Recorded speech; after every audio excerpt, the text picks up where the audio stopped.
गाउँले हो के अरे दुःख भयो भनेर पनि भएन पसिना पसिना भएको छ गर्मी भयो भनेर पनि भएन काम त गर्नै पर्छ मलाई फेरि यसै बस्नु पनि मन लाग्दैन कि हैन काम गरेको गरे गर्नु मन लाग्छ काम गर्यो भने चाहिँ अब एक त घरको काम पनि हुन्छ अर्को आफ्नो मन पनि शान्त हुन्छ नि त हैन त्यसैले काम चाहिँ गर्नुपर्छ है सघाउनु पनि आउनु पर्यो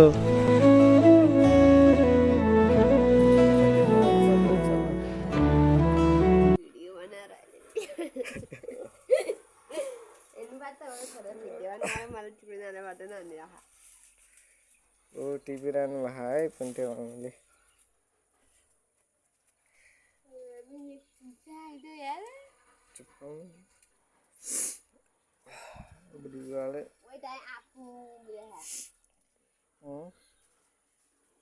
सबैतिर सुके